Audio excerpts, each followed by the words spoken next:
모니터의 흰 빛이 어둠침침한 관제실 안을 유령처럼 부유했다.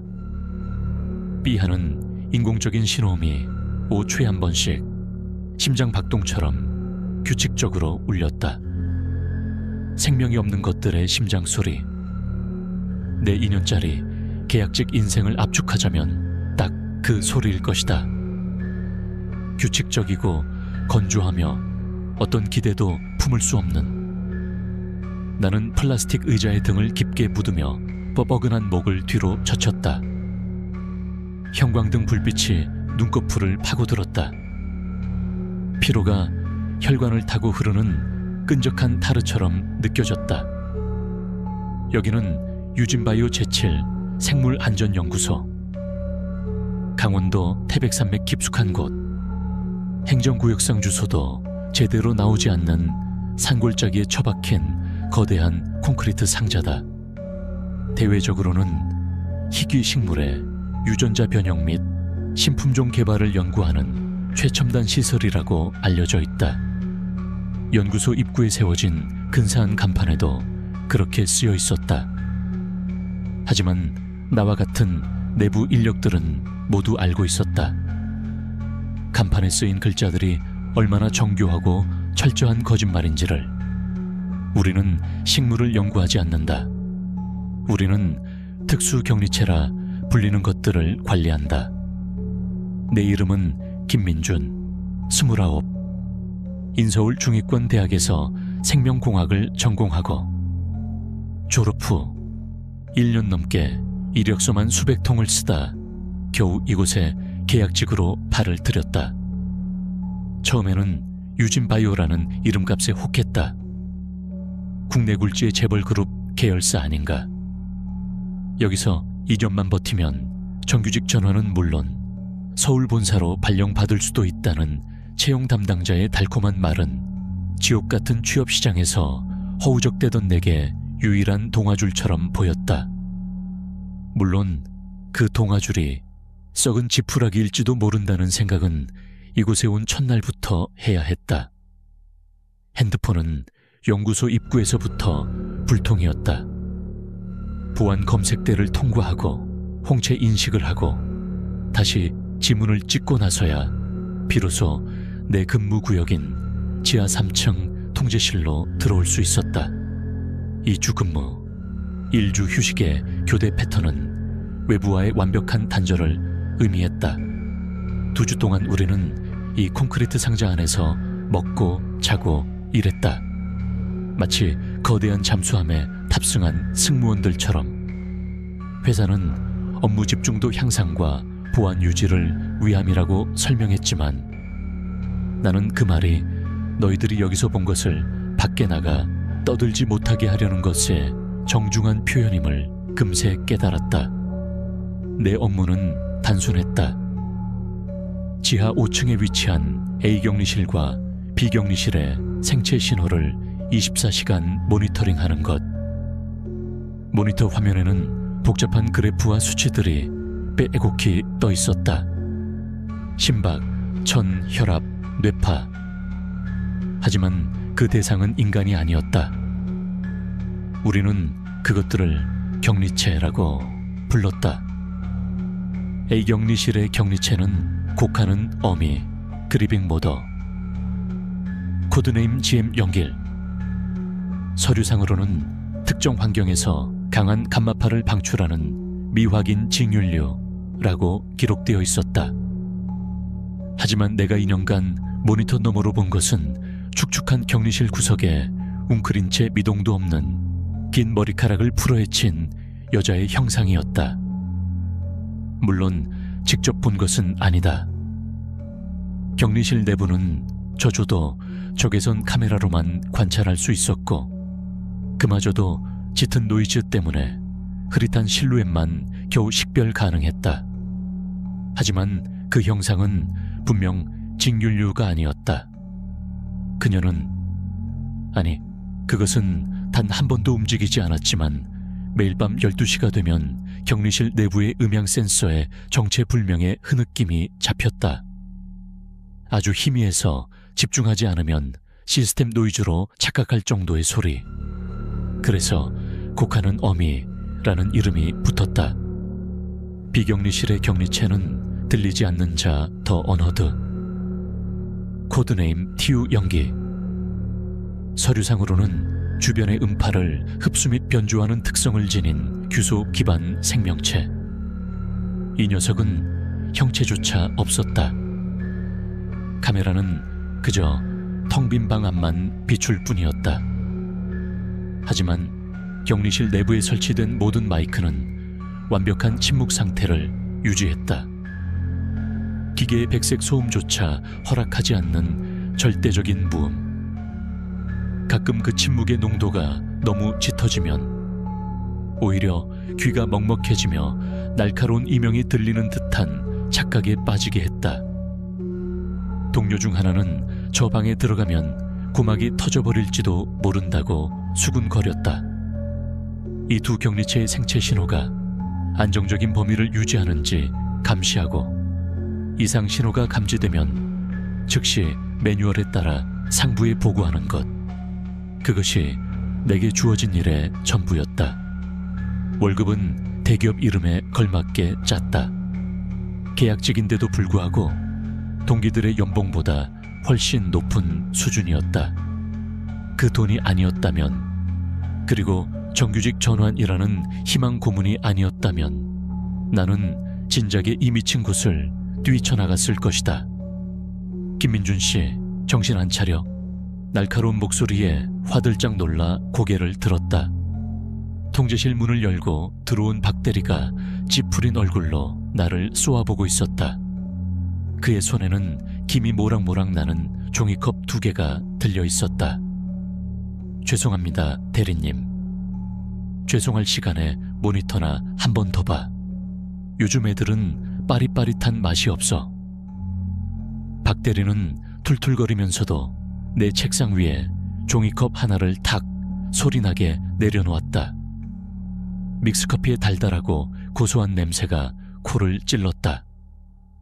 그는 내 옆자리에 앉아 자신의 모니터를 켜며 길게 하품을 했다.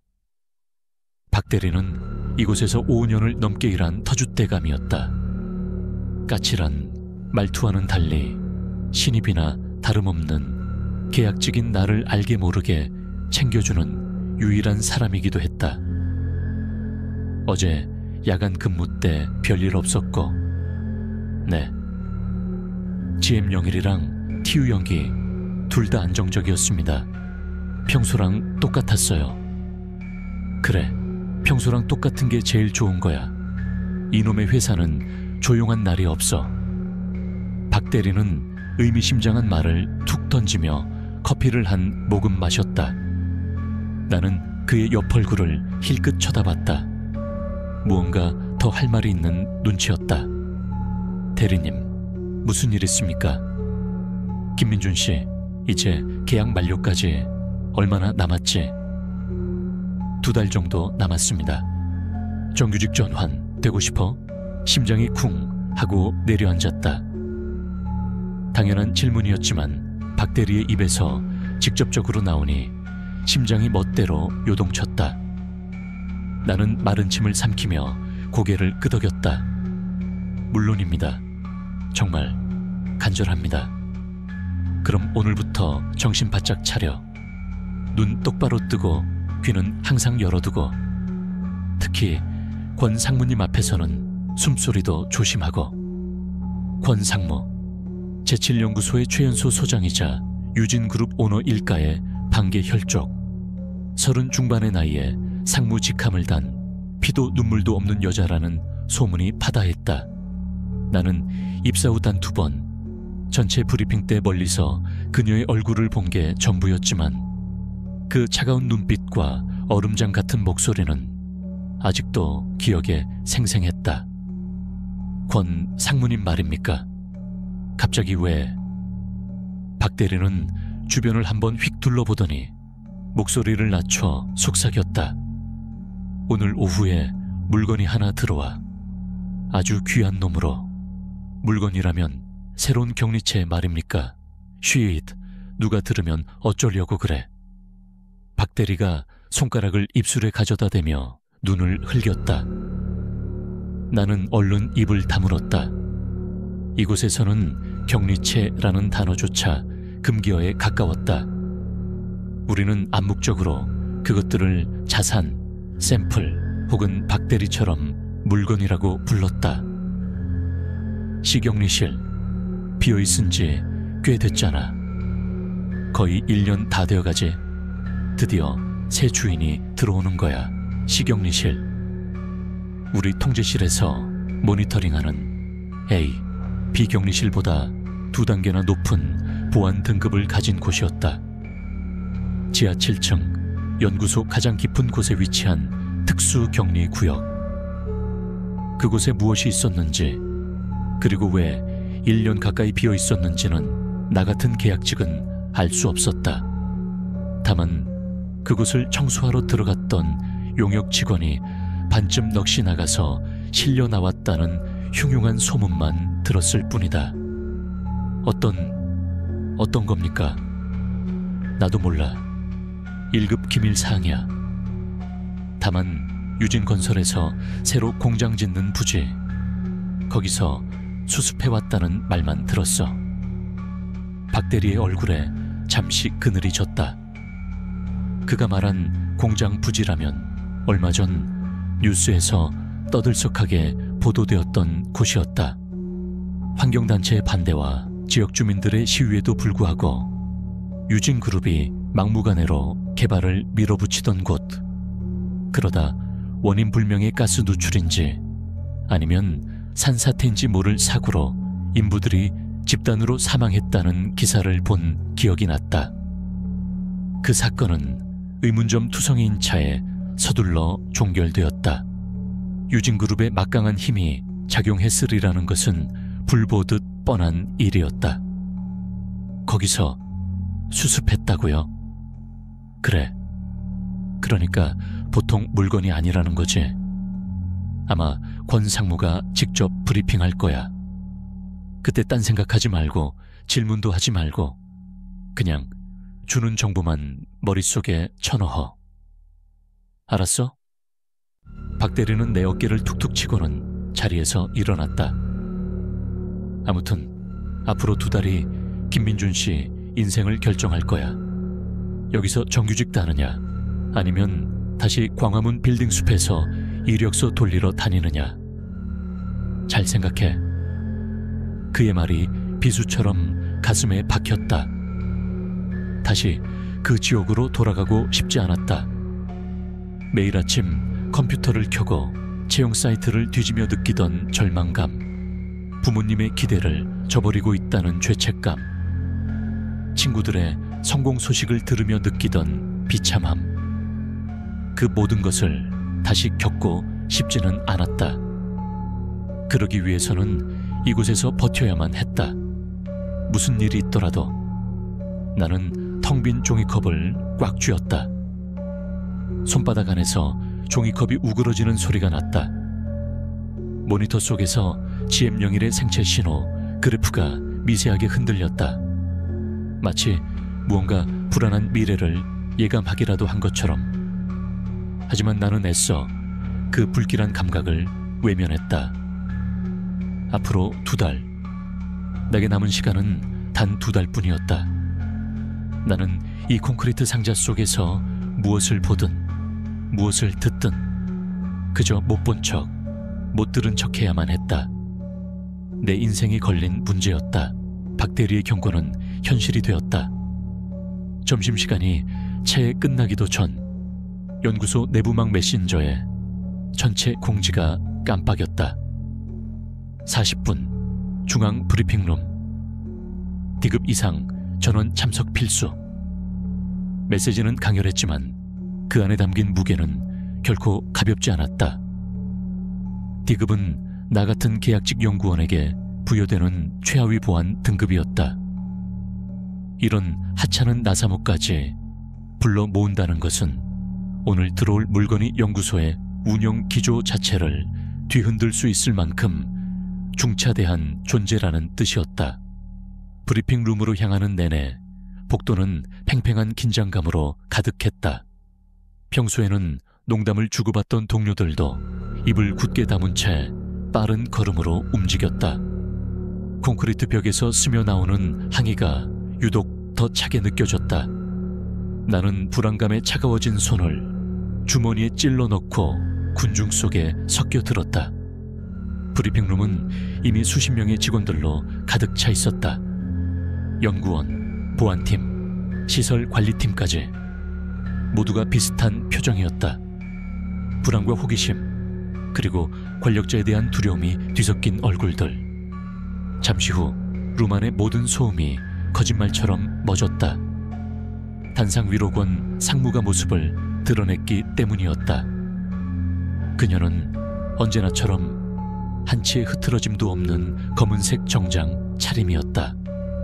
칼같이 달인 재킷과 목을 감싸는 실크 블라우스는 그녀를 인간이라기보다는 잘 만들어진 인형처럼 보이게 했다. 화장기 없는 얼굴은 창백할 정도로 희었고 그 위에 박힌 두 눈만이 생명력을 갖고 섬뜩하게 빛났다. 그녀는 단상 앞에 서서 방 안을 천천히 훑어보았다. 그 얼음장 같은 시선이 스쳐 지나갈 때마다 등골을 따라 소름이 돋았다.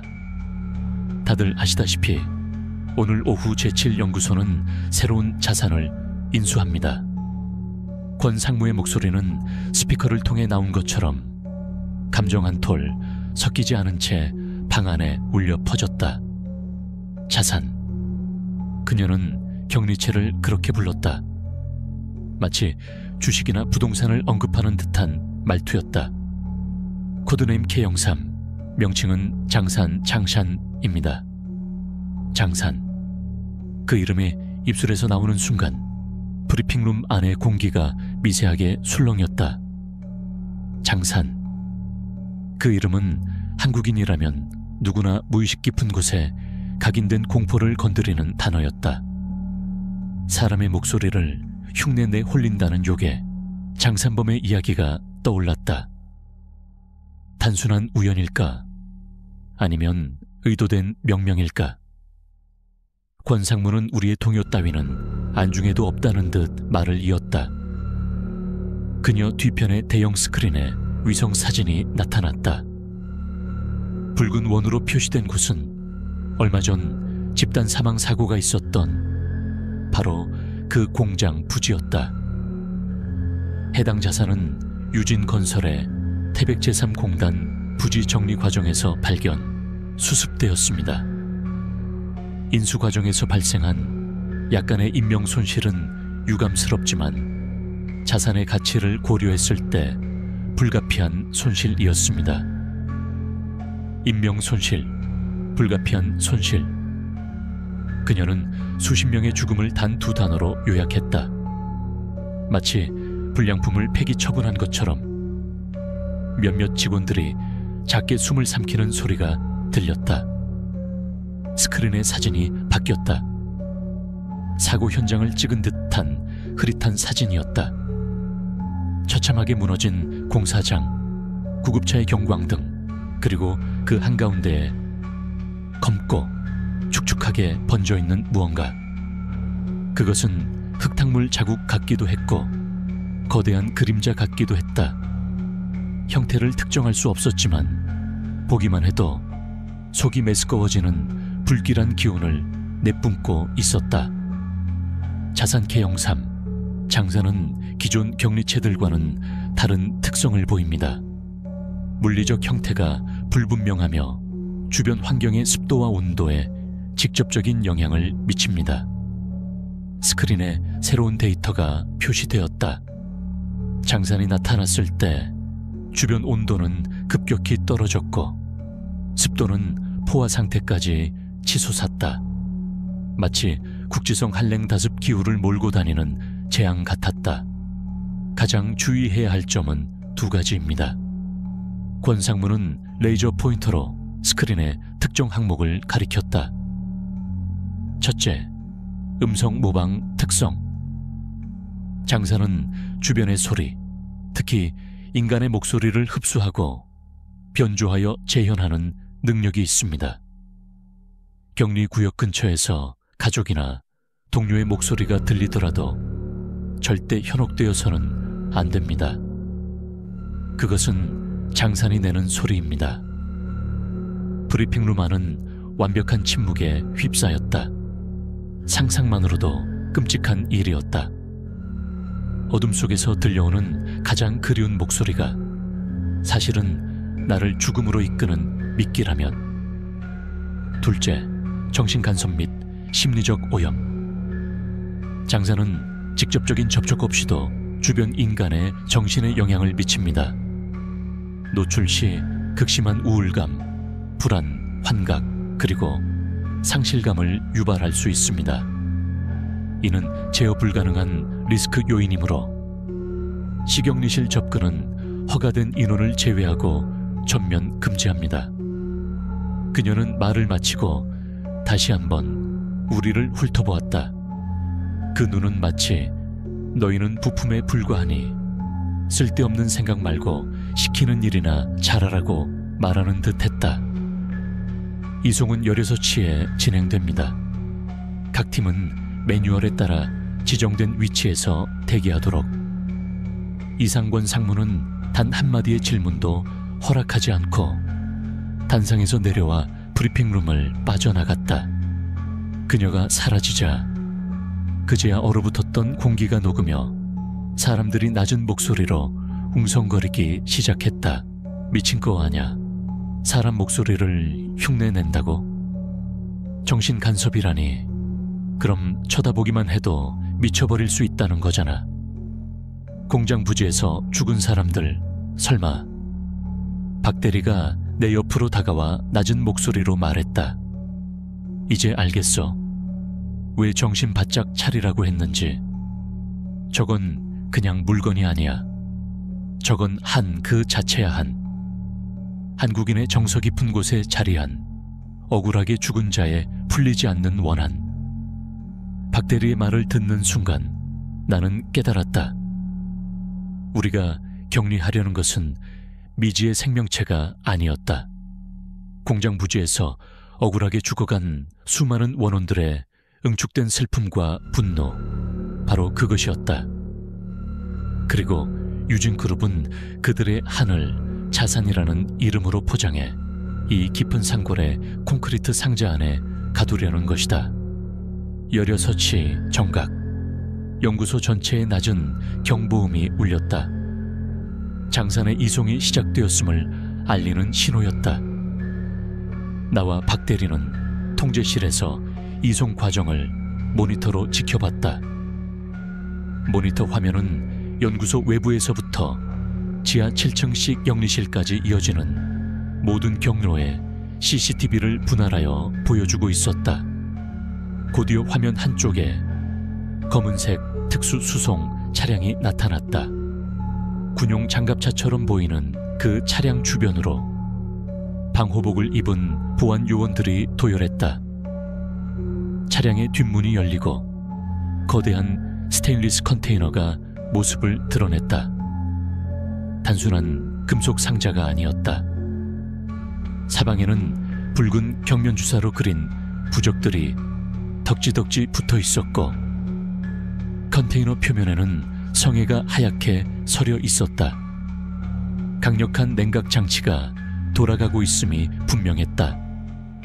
컨테이너가 크레인에 의해 연구소 내부로 옮겨지는 순간 통제실의 모든 모니터가 일순간 지지직거리며 노이즈에 휩싸였다.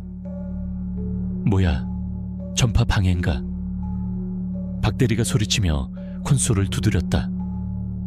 화면은 곧 정상으로 돌아왔지만 나는 보고 말았다. 노이즈가 끼기 직전 컨테이너 주변을 비추던 카메라 렌즈에 검은 머리카락 같은 것 수십 가닥이 확 하고 달라붙는 장면을. 민준 씨, 봤어? 네. 방금 컨테이너는 특수 제작된 전동 카트에 실려 천천히 복도를 따라 이동했다. 그것이 지나가는 복도의 조명들이 하나씩 깜빡거리다 꺼졌다.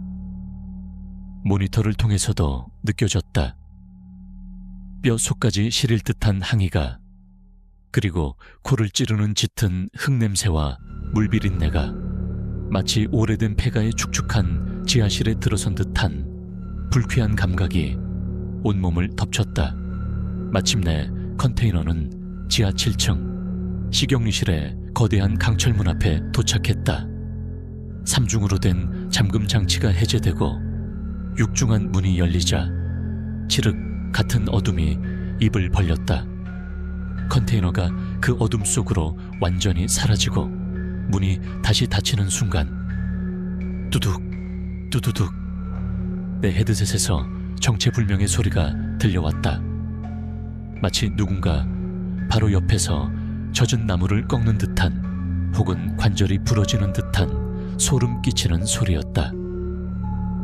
대리님, 이 소리 들리십니까? 나는 헤드셋을 벗어 박 대리에게 건넸다. 그는 헤드셋을 귀에 대고 잠시 미간을 찌푸리더니 이내 얼굴이 하얗게 질려버렸다. 이건 식용유실 음향 센서에서 잡히는 소리가 아니야.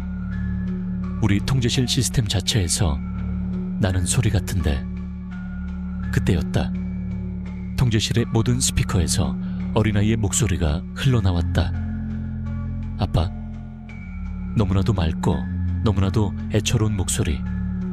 그것은 3년 전 사고로 잃은 박대리의 어린아들 목소리였다. 박대리의 손에서 헤드셋이 바닥으로 툭 떨어졌다. 그의 얼굴은 경악과 슬픔 그리고 그리움으로 순식간에 일그러졌다. 그는 무언가에 홀린 사람처럼 스피커를 향해 천천히 손을 뻗었다. 장사는 이미 도착해 있었다. 그리고 그것의 영향력은 두꺼운 격리실 문을 넘어 연구소 전체로 축축하게 번져나가기 시작했다. 마치 곰팡이처럼 조용히 그리고 끈질기게. 아빠, 그 목소리는 허공에 메아리치다 옅은 안개처럼 스며들어 사라졌다. 하지만 그 짧은 한마디가 남긴 균열은 선명했다. 박 대리는 얼어붙은 듯 그 자리에 멈춰 서 있었다. 그의 눈동자는 초점을 잃고 허공의 한 점을 응시했다. 마치 세상에 존재하지 않는 무언가를 좇는 사람처럼 그의 뺨을 타고 굵은 눈물 한 줄기가 흘러내렸다. 3년이라는 시간이 억눌러 왔던 슬픔이 장산이 뱉어낸 단 한마디에 속절없이 터져나온 것이다. 대리님, 정신 차리세요. 나는 그의 어깨를 잡고 거칠게 흔들었다. 권상무의 경고가 뇌리를 스쳤다. 현혹되지 마라. 그것은 장산이 내는 소리다. 박 대리는 몇 번의 거친 숨을 몰아쉬고 나서야 겨우 현실로 돌아왔다. 그의 얼굴은 땀과 눈물로 범벅이 되어 있었다. 내가 지금 뭘 들은 거지? 아무것도 아닙니다. 그냥 시스템 오류일 겁니다. 나는 애써 침착하게 말했지만 내 목소리마저 미세하게 떨리고 있었다. 시스템 오류. 그 얼마나 편리하고 무책임한 변명인가. 하지만 지금은 그렇게 믿는 수밖에 없었다. 그렇지 않으면 우리 둘 다 미쳐버릴지도 모를 일이었다. 박 대리는 주저앉듯 의자에 몸을 기댔다. 그는 더 이상 아무 말도 하지 않았지만 그의 텅 빈 눈은 장산이 그의 가장 약한 부분을 정확히 알고 후벼 팠다는 사실을 증명하고 있었다.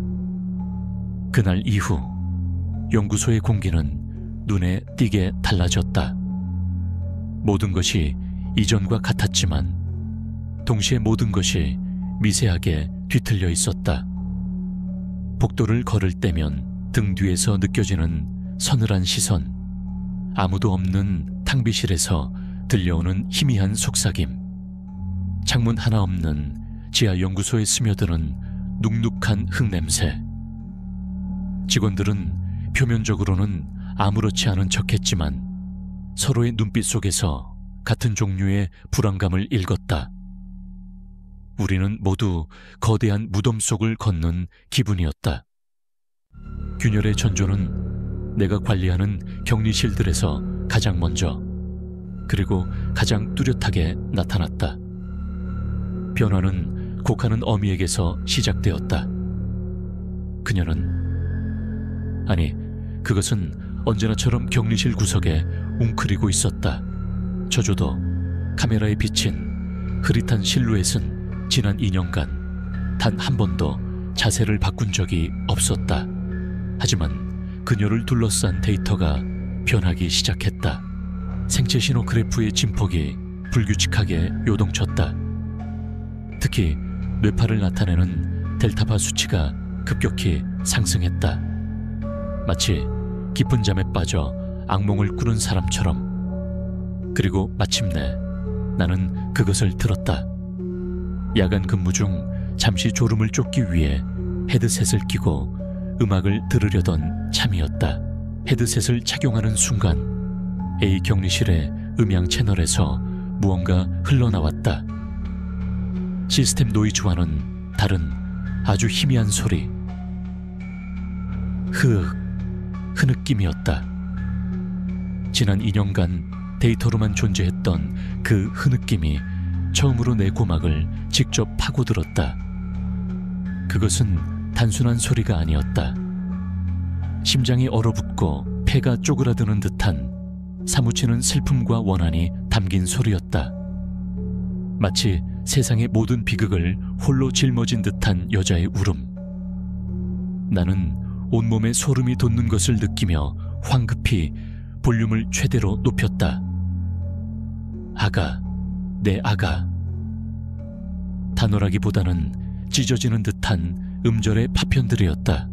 하지만 나는 분명히 들었다. 어미가 잃어버린 자식을 부르는 절규. 나는 나도 모르게 숨을 죽였다. 모니터 너머의 존재가 더 이상 미확인 징균류 따위가 아니라는 사실이 차가운 물처럼 정수리부터 발끝까지 나를 적셔왔다. 저것은 한때 인간이었고 어미였다. 비격리실에 들리지 않는 자 역시 이상 반응을 보였다. 절대적인 침묵을 유지하던 격리실에서 원인 불명의 진동이 감지되기 시작했다. 처음에는 지진계에나 잡힐 법한 미세한 떨림이었다. 하지만 시간이 지날수록 진동은 점점 강해졌다. 급기야 통제실 책상 위에 놓인 내 종이컵이 덜덜 떨릴 정도의 강력한 저주파로 발전했다. 아, 머리 아파 죽겠네. 오늘따라 왜 이렇게 이명이 심하지? 교대하러 온 동료가 관자놀이를 꾹꾹 누르며 말했다. 나뿐만이 아니었다. 지하 3층에서 근무하는 대부분의 직원들이 비슷한 증상을 호소했다. 원인 불명의 두통, 이명 현기증. 마치 귀에 들리지 않는 소리가 우리의 뇌를 직접 공격하는 듯했다. 나는 그것이 들리지 않는 자가 내지르는 무음의 비명이라는 것을 직감했다. 장산이라는 새로운 존재의 등장이 오랫동안 침묵 속에 갇혀있던 원혼들의 한을 자극하고 공명하게 만든 것이다. 나는 이 모든 변화를 기록하여 상부에 보고했다. A격리실의 음성 발현, B격리실의 저주파 발생. 매뉴얼에 따른 당연한 조치였다.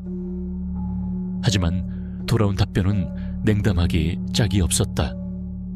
김민준 연구원, 보고서 확인했네. A격리실의 음성은 대기 중 전파 혼선으로 인한 시스템 오류로 추정. B격리실의 저주파는 노후화된 건물 배관의 공진 현상일 가능성이 높아. 시설팀에 점검 요청해 두겠네. 권 상무의 직속 라인인 최 박사의 메일이었다. 그는 유진그룹이 후원하는 해외 명문대에서 학위를 받은 엘리트 코스의 전형이었다. 언제나 나 같은 계약직을 벌레 보듯 내려다보는 오만함으로 가득 찬 남자. 그는 나의 보고를 그저 하찮은 직원의 과민 반응이나 시스템 오류로 치부해버렸다. 하지만 나는 알고 있었다. 이것은 오류가 아니다. 이것은 시작이었다. 불길한 예감은 그날 밤 현실로 다가왔다. 야간 근무를 마치고 기숙사로 돌아가던 길이었다. 지하 3층의 긴 복도는 자정이 넘은 시간이라 인적이 끊겨 있었다. 비상등만이 군데군데 켜져 있어 복도는 길고 음침한 그림자들로 가득했다. 발소리가 콘크리트 벽에 부딪혀 서늘하게 울렸다. 평소처럼 무심코 지나치던 길이었지만 그날은 달랐다. 무언가 나를 짓누르는 듯한 무거운 압박감이 느껴졌다. 공기가 물먹은 솜처럼 무겁고 축축했다. 마치 거대한 수중 동굴을 걷는 듯한 기분. 자연스레 걸음이 빨라졌다. 그때였다. 복도 끝 C격리실로 이어지는 통로 앞에서 무언가 검은 것이 바닥을 새우르륵 기어가는 것을 본 것 같았다. 나는 심장이 멎는 듯한 기분에 그 자리에 우뚝 멈춰 섰다. 잘못 봤나? 피곤해서 헛것을 본 건가? 나는 눈을 비비고 다시 그곳을 쳐다봤다. 아무것도 없었다. 텅 빈 복도와 굳게 닫힌 강철문뿐. 안도의 한숨을 내쉬며 다시 발걸음을 옮기려던 순간 내 시선이 C격리실의 육중한 문에 고정되었다. 문 아래쪽 바닥과 문 사이에 아주 좁은 틈. 그 틈으로 검고 긴 머리카락 한 올이 스르륵 하고 안으로 빨려 들어갔다. 나는 비명조차 지를 수 없었다. 온몸에 피가 차갑게 식는 느낌. 머리카락. 그것은 분명 머리카락이었다. 젖은 미역처럼 축축하고 윤기 없는 죽은 자의 머리카락. 환각이 아니었다. 나는 분명히 보았다. 누가 저 안에 머리카락을 흘린 거지? 아니, 그보다 저 문은 안에서든 밖에서든 허가된 인원이 아니면 절대 열 수 없는 삼중 잠금 장치로 봉쇄되어 있다. 저 좁은 틈으로 머리카락이 들어갔다는 것은 저 안에 있는 장산의 액체처럼 흘러나왔다가 다시 들어갔다는 뜻인가? 온몸이 사시나무처럼 떨려왔다. 나는 도망쳐야 한다는 생각밖에 들지 않았다. 뒤도 돌아보지 않고 미친 듯이 달렸다. 등 뒤에서 수백 개의 눈이 나를 지켜보는 듯한 착각의 숨이 턱까지 차올랐다. 복도 모퉁이를 돌기 직전 나는 마지막으로 C격리실 쪽을 돌아보았다. 그리고 나는 보고야 말았다. C격리실 문에 설치된 작은 관찰창. 평소에는 검은 강철 덮개로 닫혀 있어야 할 그곳이 아주 미세하게 열려 있었다. 그리고 그 틈새로 나와 눈이 마주쳤다. 그것은 사람의 눈이 아니었다. 슬픔, 분노, 원망, 후회. 인간이 가질 수 있는 모든 부정적인 감정을 한데 모아 끓인 듯한 칠흑 같은 어둠의 웅덩이였다. 눈이라고 인식한 순간 내 머릿속으로 알 수 없는 목소리들이 파도처럼 밀려들었다. 살려줘. 억울해. 네가 대신. 이리 와. 나는 귀를 막고 주저앉았다. 머리가 깨질 듯한 고통과 함께 속이 울렁거렸다. 수많은 원혼들의 목소리가 내 뇌를 직접 휘젓는 듯했다. 그것은 장산이 나에게 보내는 첫 번째 초대였다. 자신들이 느끼는 고통의 세계로 들어오라는 지독하고 끈질긴 유혹. 나는 비명을 지르며 눈을 감았다. 다시 눈을 떴을 때 관찰창은 다시 굳게 닫혀 있었다. 복되는 정적만이 감돌았다. 모든 것이 방금 전에 끔찍한 환각이었던 것처럼. 하지만 내 온몸을 적신 식은땀과 미친 듯이 울리는 심장이 그것이 현실이었음을 증명하고 있었다. 그날 이후 나는 잠을 잘 수 없었다. 눈을 감으면 어둠 속에서 수많은 눈들이 나를 쳐다보는 것 같았다. 그리고 귓게는 끊임없이 장산이 흉내내는 목소리들이 맴돌았다. 돌아가신 할머니의 목소리, 첫사랑의 목소리, 그리고 나의 목소리. 민준아, 힘들지? 다 끝내고 싶지 않아. 연구소는 이제 거대한 감옥이자 동시에 거대한 덫이었다. 그리고 나는 그 덫의 가장 깊은 곳으로 나 자신도 모르는 사이에 한 걸음씩 끌려 들어가고 있었다. 정규직 전환이라는 희망은 이제 까마득한 과거의 유물처럼 느껴졌다. 지금 내게 남은 것은 오직 생존에 대한 본능적인 공포뿐이었다. 그날 밤 연구소 밖은 세상의 끝이 온 것처럼 비가 쏟아졌다. 장마철의 끝자락에 매달린 마지막 폭우였다. 수만 개의 물줄기가 거대한 콘크리트 건물을 집어삼킬 듯이 두들겨댔다. 통제실의 두꺼운 방음벽 너머로도 빗소리가 아닌 마치 수천 개의 손톱이 차가운 유리창을 긁어대는 듯한 소름 끼치는 소음이 들려왔다. 나는 헤드셋을 낀 채 모니터에 떠있는 안정적인 그래프들을 기계적으로 응시했다. 하지만 마음은 온통 콩닥거렸다. 식용리실 문틈에서 보았던 검은 머리카락의 환영이 뇌리에서 떠나지 않았다. 박 대리는 내 옆자리에서 조용히 서류를 정리하고 있었다. 그날 아들의 목소리를 들은 이후로 그는 눈에 띄게 말이 줄었다. 웃음기를 잃은 그의 얼굴에는 짙은 피로와 체념이 그림자처럼 드리워져 있었다. 우리는 약속이라도 한 듯 장산에 대한 이야기를 입에 올리지 않았다. 그것은 입 밖으로 내는 순간 실체를 갖게 되는 그런 종류의 공포였다. 자정을 막 넘긴 시각, 통제실의 모든 조명이 일순간 깜빡였다.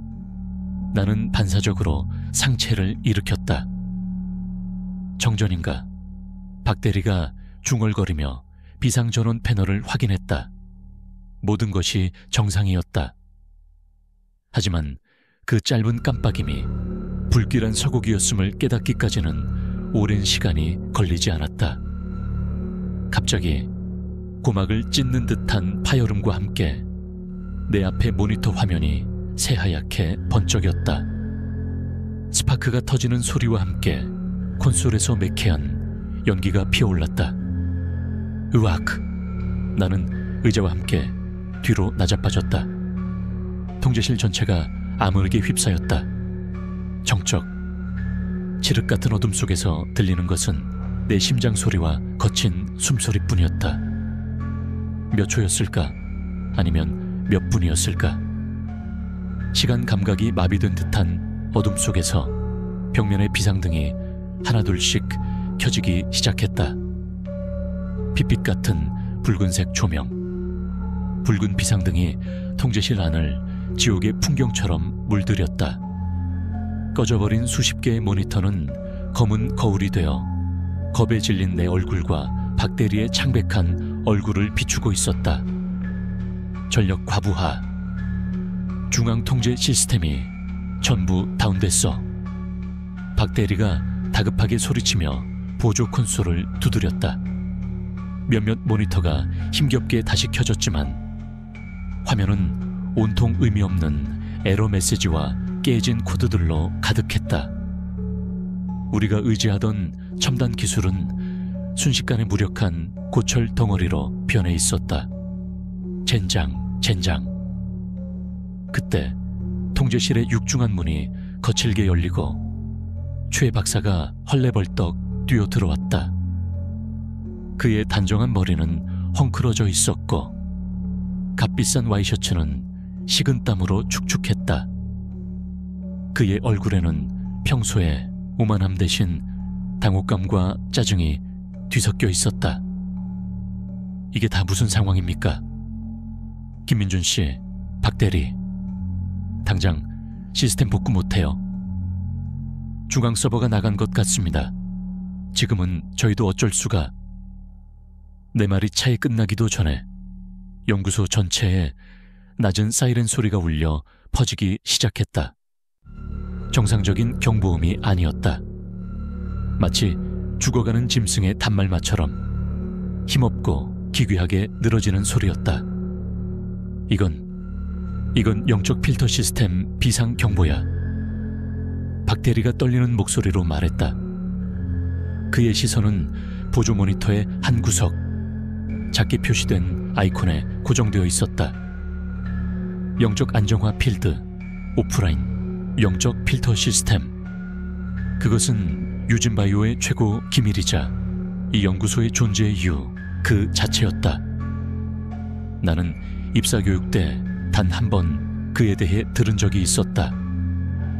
이 시스템은 단순한 물리적 격리가 아닌 특수 제작된 합금과 전자기장을 이용해 원혼들이 내뿜는 즉 원기 유엔치를 중화시키고 억제하는 영적인 방어막이라고.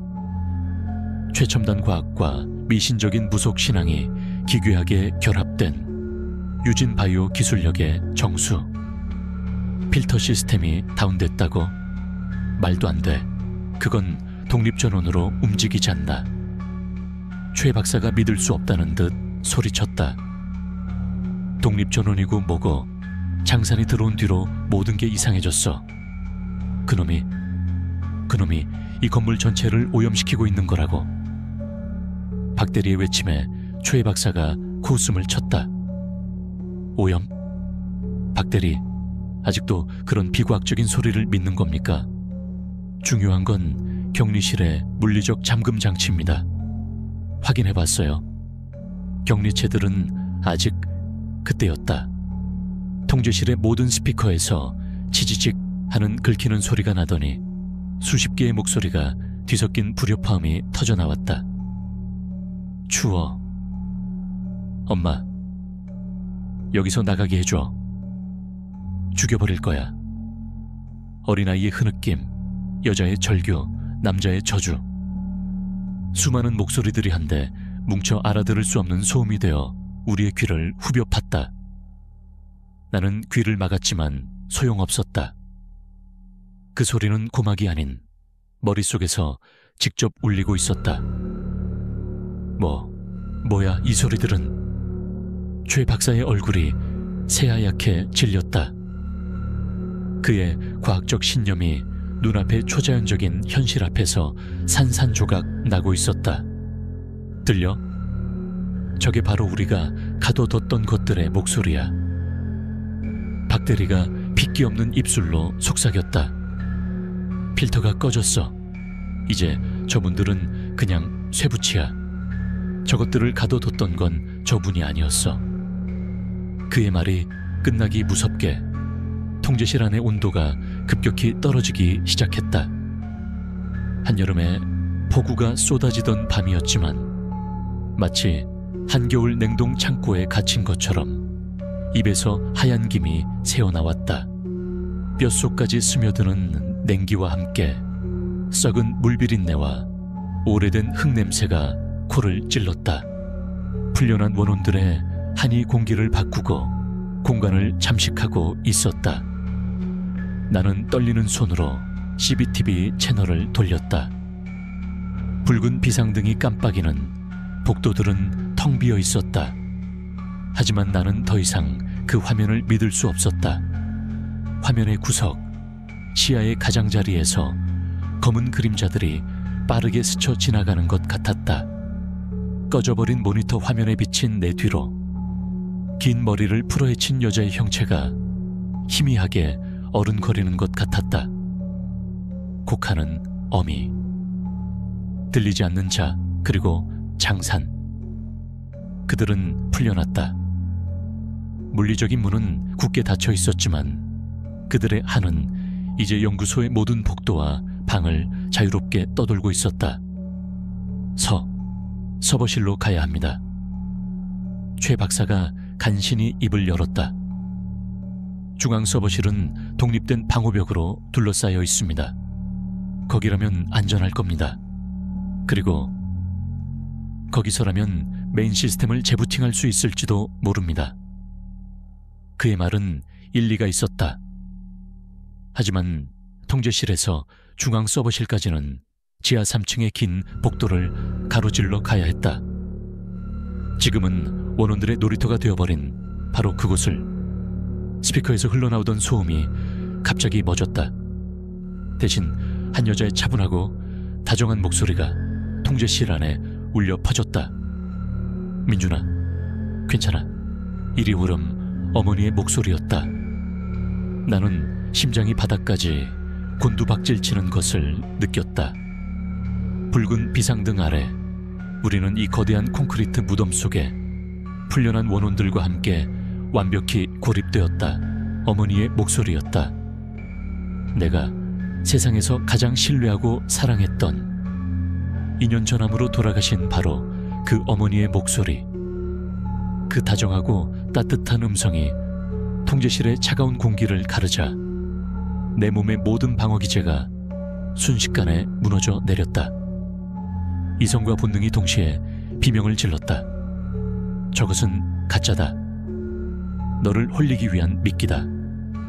하지만 심장은 어리석게도 그 목소리에 반응했다. 그리움이 독처럼 온몸으로 퍼져나갔다. 헛소리 마. 나를 현실로 되돌린 것은 박대리의 고함이었다. 그는 덜덜 떨리는 손으로 책상에서 집어든 두꺼운 매뉴얼 책자를 방패처럼 앞으로 내밀었다.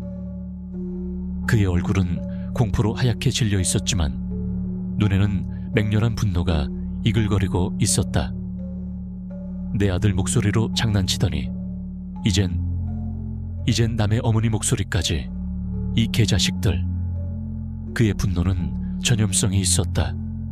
나 역시 어머니를 모욕당했다는 생각에 치가 떨렸다. 그리움은 순식간에 증오로 바뀌었다. 최 박사는 이미 반쯤 넋이 나간 표정으로 중얼거리고 있었다. 비과학적이야. 이건 집단 환청이야. 스트레스로 인한. 닥쳐요, 최 박사. 박 대리가 으르렁거렸다. 지금 당신이 믿는 과학 나부랭이가 우리 목숨을 지켜줄 것 같아. 여기서 이러고 있으면 다 같이 미쳐서 죽는 거야. 서버실로 가야 해. 당장. 박 대리의 말이 맞았다. 이곳에 머무르는 것은 스스로 독이 든 우물물을 퍼마시는 것과 같았다. 나는 벽에 걸린 비상용 손전등을 집어들었다. 최 박사도 마지못해 떨리는 손으로 손전등을 켰다. 우리는 서로의 눈빛을 통해 무언의 약속을 했다. 무슨 일이 있어도 흩어지지 말자. 무슨 소리가 들려도 뒤돌아보지 말자. 박 대리가 앞장서고 최 박사가 가운데, 내가 맨 뒤를 맡았다. 박 대리가 통제실에 육중한 문을 열자 복도에 차갑고 축축한 공기가 훅 끼쳐왔다. 붉은 비상등이 깜빡이며 우리의 그림자를 길고 기괴하게 늘어뜨렸다. 복도는 텅 비어 있었다. 하지만 그 침묵이 더 소름 끼쳤다. 마치 폭풍 전야처럼 모든 것이 숨을 죽이고 우리를 기다리고 있는 것 같았다. 한 걸음 한 걸음. 우리의 발소리만이 유일한 소음이었다. 손전등 불빛이 닿는 곳마다 벽에 맺힌 물방울들이 핏방울처럼 번들거렸다. 나는 등 뒤에서 느껴지는 한기에 끊임없이 뒤를 돌아봤지만 보이는 것은 우리가 지나온 어두운 복도뿐이었다. 하지만 보이지 않는다고 없는 것은 아니었다. 수많은 눈들이, 원한에 찬 숨결들이 어둠 속에서 우리를 지켜보고 있음을 피부로 느낄 수 있었다. 복도 중간쯤에 이르렀을 때였다. 흐흑. 바로 등 뒤에서 흐느끼는 소리가 들렸다. 곡하는 어미의 울음소리. 나는 비명을 지를 뻔한 것을 간신히 참았다. 손전등을 비춰봤지만 아무것도 없었다. 하지만 소리는 점점 더 가까워졌다. 마치 투명한 무언가가 내 목덜미에 입을 대고 우는 것처럼. 동시에 귀가 먹먹해지는 압박감이 느껴졌다. 들리지 않는 자의 침묵이 공간을 짓누르고 있었다. 숨을 쉴 때마다 폐가 쪼그라드는 것 같았다. 머리가 깨질 듯이 아파왔다. 거의 다 왔어. 조금만 더 가면. 박대리가 힘겹게 말했다. 그의 목소리는 물속에서 말하는 것처럼 멀고 불분명하게 들렸다. 저 앞 복도 모퉁이만 돌면 중앙 서버실로 이어지는 통로였다. 희망이 보이자 절망은 더욱더 짙은 그림자를 드리웠다. 모퉁이를 도는 순간 우리 셋은 동시에 그 자리에 얼어붙었다. 서버실로 가는 통로 한가운데 그것이 서 있었다. 장산, 형체를 특정할 수 없었다. 그것은 짙은 어둠 그 자체였지만 단순한 그림자는 아니었다. 키가 3미터는 좋게 넘어 보이는 거대한 인간의 형상을 하고 있었지만 그 윤곽선은 끊임없이 일렁이며 주변의 붉은 비상등 불빛마저 빨아들이고 있었다. 마치 공간 자체가 찢어져 그 틈으로 심연이 흘러나오는 듯했다. 그 검은 형체 속에서 수백 개의 희미한 얼굴들이 나타났다가 사라지기를 반복했다. 고통에 일그러진 인부들의 얼굴, 절망에 빠진 노인의 얼굴, 겁에 질린 아이의 얼굴. 그들의 소리 없는 비명이 검은 아지랑이처럼 피어올랐다. 그리고 냄새. 갓 파헤친 무덤의 축축한 흙냄새와 썩어가는 시체의 비릿한 냄새, 그리고 모든 것을 얼려버릴 듯한 지독한 항의가 장산으로부터 파도처럼 밀려왔다. 내 옆에 있던 최 박사가 이빨이 부딪히는 소리를 내며 주저앉았다. 그의 손에서 손전등이 바닥으로 떨어져 대굴대굴 굴러갔다. 평생을 믿어온 이성과 과학이 산산조각 나는 순간 그는 그저 겁에 질린 어린아이에 불과했다. 그의 비명에 가까운 신음소리에 장산이 천천히 고개를 돌렸다. 얼굴이라고 할 만한 것은 없었지만 우리는 그것이 우리를 보고 있음을 알 수 있었다. 장산의 검은 몸체에서 무언가 꿈틀거리며 뻗어나왔다. 그것은 팔이었다. 수백 개의 검은 팔들이 뒤엉켜 하나의 거대한 촉수처럼 최 박사를 향해 뻗어왔다. 안 돼. 박대리가 최 박사를 끌어당기려 했지만 최 박사는 공포에 질려 옴짝달싹도 하지 못했다. 검은 팔이 그의 코앞까지 다가왔다. 이대로 두면 저 팔에 붙들려 저 어둠 속으로 끌려 들어갈 것이다. 저 수많은 원혼들 중 하나가 되어 영원히 고통받게 될 것이다. 그 순간 나는 생각할 겨를도 없이 몸을 날렸다. 비켜요. 나는 최 박사의 몸을 잇는 힘껏 밀쳐냈다. 그의 몸이 옆으로 쓰러지면서 뻗어오던 검은 팔과 내 몸이 스쳤다. 정확히는 왼팔 팔뚝 부분이었다. 접촉의 순간 나는 아무것도 느끼지 못했다. 하지만 그것은 단 1초도 되지 않았다. 곧이어 내 왼팔 전체가 거대한 얼음 덩어리에 쑤셔 박힌 듯한 뼛속까지 파고드는 극심한 냉기가 찾아왔다. 단순한 차가움이 아니었다. 내 몸의 모든 온기와 생명력을 빨아들이는 죽음의 냉기였다. 나는 비명을 지르며 팔뚝을 내려다 보았다. 그리고 보고야 말았다. 내 연구원 가운 소매 아래로 검은 핏줄 같은 것들이 거미줄처럼 퍼져나가는 것을. 그것들은 단순한 멍이나 혈관이 아니었다. 마치 살아있는 생물처럼 꿈틀거리며 내 피부 아래를 파고들고 있었다. 검은 잉크가 맑은 물에 퍼져나가듯 내 살과 피를 순식간에 오염시키고 있었다.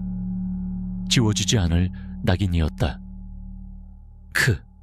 아, 신체적인 고통은 시작에 불과했다. 낙인이 새겨진 팔을 통해 거대한 정보의 홍수가 내 뇌 속으로 터져 들어왔다. 살려줘. 땅이 무너진다. 내 아들, 우리 아들은 어디에? 춥다. 너무 춥다. 내 놈들도 똑같이 당해봐라. 억울해.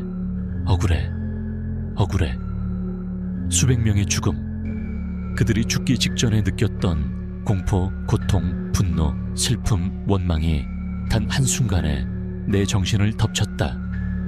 그것은 단순한 소리나 이미지가 아니었다. 그들의 감정과 기억 그 자체가 내 영혼에 직접 각인되는 듯했다. 머리가 터져나갈 것 같았다. 눈과 귀, 코에서 뜨거운 것이 울컥 쏟아졌다. 피었다. 장사는 더 이상 우리에게 관심을 보이지 않았다. 그것은 마치 자신들의 한을 나누어 줄 대상을 찾았다는 듯 만족한 것처럼 천천히 어둠 속으로 스며들어 사라졌다. 나는 바닥에 쓰러져 경련을 일으켰다. 왼팔의 감각은 이미 사라진 지 오래였다. 대신 팔 전체가 내 것이 아닌 수많은 원혼들의 고통이 응축된 차가운 쇠사슬처럼 느껴졌다. 민준씨, 김민준씨, 정신 차려. 박대리의 다급한 목소리가 아득하게 멀어졌다. 시야가 흐려지고 의식이 까마득한 심연으로 가라앉았다. 나는 마지막으로 내 팔에 새겨진 검은 낙인을 보았다. 그것은 더 이상 퍼져나가지 않았지만 내 혈관을 따라 흐르는 피 대신 수많은 원혼들의 검은 눈물이 흐르고 있는 것만 같았다. 나는 이제 예전의 김민준으로 돌아갈 수 없었다. 지워지지 않는 낙인은 내 몸뿐만 아니라 내 영혼까지 잠식하기 시작했다. 산자와 죽은 자의 경계선 위에서 나는 홀로 끔찍한 동화를 시작하고 있었다. 의식이 돌아왔을 때 나는 딱딱하고 차가운 바닥에 누워 있었다. 눈꺼풀이 청은망은처럼 무거웠지만 간신히 들어올렸다. 시야에 들어온 것은 격자문 위의 회색 천장이었다. 중앙 서버실이었다. 박대리와 최 박사가 나를 이곳까지 끌고 온 모양이었다. 코에서는 아직도 희미한 피비린내가 났고 머리는 깨질 듯이 아팠다. 정신이 들어 걱정스러운 박대리의 얼굴이 내 시야 안으로 들어왔다. 그의 뒤로 최 박사가 벽에 기댄 채 멍하니 허공을 응시하고 있었다. 그의 얼굴은 핏기 하나 없이 새하얗게 질려 있었다.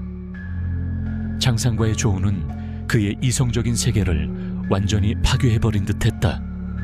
나는 몸을 일으키려 했다. 하지만 왼팔을 움직이는 순간 숨이 멎을 듯한 고통과 함께 다시 바닥에 쓰러졌다. 고통이라기보다는 감각의 폭풍에 가까웠다. 왼팔에 새겨진 검은 낙인을 통해 연구소 전체를 떠도는 수많은 원혼들의 감정이 다시 한번 해일처럼 밀려들었다.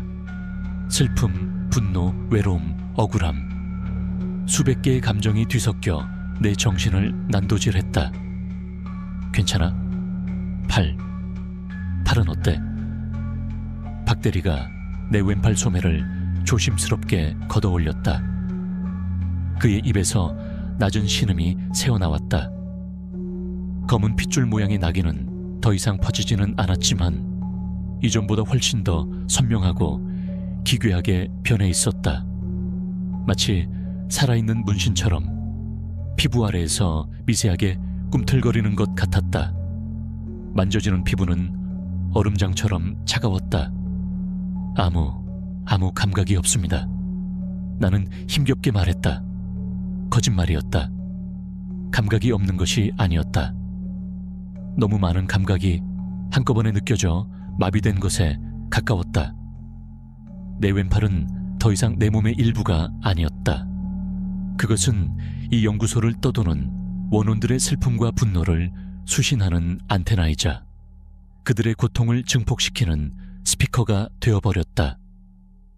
그때부터였다. 내게 이상한 변화가 시작된 것은 서버실의 두꺼운 방호벽 너머 복도 쪽에서 희미한 소리가 들려왔다. 발소리였다. 하지만 박대리나 최 박사는 아무것도 듣지 못한 듯했다. 그 소리는 내 귀가 아닌 왼팔의 낙인을 통해 직접 뇌로 전달되고 있었다. 누가 오고 있어요? 아무 소리도 안 들리는데 박대리가 의아한 표정으로 서버실 문에 귀를 기울였다. 그 순간 문에 설치된 인터폰에서 날카로운 목소리가 터져 나왔다. 안에 있는 사람, 누군지 신원 밝혀라. 여긴 보안팀이다. 보안팀이었다. 하지만 그들의 목소리에는 평소의 위압감 대신 미세한 떨림과 공포가 섞여 있었다. 그들 역시 복도를 떠도는 무언가와 마주친 것이 분명했다. 박철민 대리입니다. 김민준 연구원, 최진우 박사와 함께 있습니다. 박 대리가 소리치자 잠시 후 문이 열리고 방호복을 입은 보안팀 대원 2명이 총을 든 채 들어왔다. 하지만 내가 본 것은 그들만이 아니었다. 보안대원들의 등 뒤로 반투명한 형체의 여인이 서 있었다. 긴 머리를 풀어헤치고 날고해진 연구원 가운을 입은 여인. 그녀의 얼굴은 깊은 슬픔에 잠겨 있었지만 눈이 있어야 할 차례는 텅 비어검은 구멍만 뚫려 있었다. 곡하는 어미였다. 그녀는 보안대원들의 존재를 인식하지 못하는 듯 텅 빈 눈으로 서버실 안을 훑어보고 있었다. 누군가를 애타게 찾는 것처럼. 보안팀입니까? 박근 어떻게 됐습니까? 최 박사가 그제야 정신을 차린 듯 다급하게 물었다. 최악입니다. 격리체들이, 아니 귀신들이 복도를 돌아다니고 있습니다. 권 상무님께서 생존자 전원에게 중앙통제실로 집결하라는 명령을 내리셨습니다. 그들이 대화를 나누는 동안 곡하는 어미의 환영은 내 쪽으로 천천히 다가왔다. 박 대리도 최 박사도 보안대원들도 그녀를 보지 못했다. 오직 나만이 그녀를 볼 수 있었다. 그녀가 내 앞에 멈춰 섰다. 텅 빈 눈구멍에서 차가운 눈물 같은 것이 흘러내렸다. 그녀가 입을 열었지만 아무 소리도 들리지 않았다. 대신 그녀의 슬픔이, 그녀의 이야기가 왼팔의 낙인을 통해 내 머릿속으로 흘러 들어왔다. 내 딸, 우리 서연이 못 봤니? 그녀의 이름은 이수진. 한때는 나처럼 이곳에서 일하던 촉망받는 연구원이었다. 그녀는 불치병에 걸린 어린 딸을 살리기 위해 유진바이오의 비인가 임상실험에 참여했다. 하지만 실험은 실패했고 딸은 끔찍한 고통 속에서 죽어갔다. 회사는 모든 책임을 그녀에게 떠넘겼고 절망에 빠진 그녀는 결국 격리실에서 스스로 목숨을 끊었다. 딸을 구하지 못했다는 죄책감과 회사에 대한 배신감이 그녀를 원혼으로 만들어 이곳에 묶어두고 있었다. 나는 숨을 쉴 수가 없었다. 그녀의 고통이 마치 내 자신의 고통처럼 느껴졌다. 눈물이 뺨을 타고 흘러내렸다. 김민준 씨, 왜 그래? 어디 아파? 박 대리가 걱정스러운 눈으로 나를 봤다. 나는 아무 말도 할 수 없었다. 그저 고개를 저을 뿐이었다. 이수진의 환영은 내 대답을 듣지 못한 채 다시 스르륵 벽을 통과해 사라졌다. 여전히 딸을 찾아 헤매는 것이다. 그때 이후로 나는 계속해서 보았다. 다른 이들이 보지 못하는 것들을. 통로를 이동하는 동안 벽과 천장을 자유롭게 넘나드는 검은 그림자를 보았다. 형체는 없었지만 그 주변의 모든 소리가 빨려 들어가는 듯한 완벽한 침묵의 영역, 들리지 않는 자였다. 그의 이름은 김영훈. 유진바이오의 내부 고발을 준비하던 회계팀 직원이었다. 그는 사고로 위장되어 처리되었고 그의 목소리는 영원히 세상에 닿지 못했다. 그의 하는 소리를 증오하고 모든 소리를 지워버리는 존재가 되어 연구소를 떠돌고 있었다. 그리고 장산. 그것은 더 이상 거대한 하나의 형체로 나타나지 않았다. 대신 연구소 곳곳에 짙게 밴 원기 그 자체가 되어 존재했다. 나는 느낄 수 있었다. 천장에 맺힌 검은 물방울에서, 복도 바닥에 진을 발자국에서, 벽을 타고 흐르는 축축한 냉기 속에서 수많은 억울한 죽음들이 내게 말을 걸어왔다. 유진건설의 공장 부지에서 쫓겨나 병들어 죽어간 노인, 안전장비도 없이 일하다 추락사한 젊은 인부, 시위에 참여했다가 실종된 환경운동가. 그들은 특정 개인이 아니었다. 유진그룹의 탐욕이 짓밟아버린 수많은 이름 없는 영혼들의 집합체. 그들의 한이 모이고 뭉쳐 장산이라는 거대한 슬픔의 산을 이루고 있었다. 나는 깨달았다. 내 왼팔에 새겨진 낙인은 저주가 아니었다. 그것은 일종의 열쇠였다. 원혼들의 세계를 엿보고 그들의 목소리를 들을 수 있는 열쇠. 나는 더 이상 평범한 인간이 아니었다. 원혼들의 눈으로 세상을 보고 그들의 고통에 공명하는 존재. 산자와 죽은 자의 경계에 아슬아슬하게 서 있는 통역가이자 증인이 되어버린 것이다. 우리가 중앙통제실에 거의 다다랐을 때였다. 앞서가던 보안대원 하나가 갑자기 비명을 지르며 쓰러졌다. 그의 몸은 허공에 보이지 않는 무언가에 붙들린 채 격렬하게 발버둥 쳤다. 으악! 살려줘! 그의 몸이 공중으로 떠올랐다가 복도벽에 사정없이 내동댕이 쳐졌다. 끔찍한 파열음과 함께 그는 축 늘어졌다. 다른 대원이 겁에 질려 총을 난사했지만 총알은 허공을 가를 뿐이었다. 도망쳐! 박 대리가 소리치며 내 팔을 잡아 끌었다. 하지만 나는 도망칠 수 없었다. 나는 보았다. 김영훈, 들리지 않는 자의 검은 그림자가 쓰러진 보안대원의 몸을 감싸고 있는 것을. 그의 침묵은 더 이상 수동적인 방어가 아니었다. 그것은 상대를 압박하고 내장과 고막을 파열시키는 능동적인 공격 무기가 되어 있었다. 김영훈은 자신의 목소리를 빼앗은 세상에 침묵으로 복수하고 있었다. 나는 나도 모르게 소리쳤다. 그만해요, 김영훈 씨. 그 사람은 당신을 해친 사람이 아니에요. 순간 검은 그림자에 움직임이 멎었다. 그것은 천천히 나를 향해 고개를 돌리는 듯했다. 다른 사람들은 아무것도 보지 못했지만 나와 들리지 않는 자는 분명히 서로를 마주보고 있었다. 그는 내 목소리를 들은 것이다. 나의 외침이 그의 침묵의 세계에 닿은 것이다. 내 왼팔의 낙인이 뜨겁게 타오르는 듯한 통증을 일으켰다. 나는 이를 악물고 버텼다. 잠시 동안의 대치. 이윽고 검은 그림자는 스르륵 물러나 벽 속으로 사라졌다. 남은 보안대원과 박대리, 최 박사는 경악에 찬 눈으로 나를 쳐다보고 있었다. 자네 방금 누구랑 얘기한 건가? 나는 그들의 질문에 대답할 수 없었다. 나는 이제 그들과 같은 세상에 살고 있지 않았다.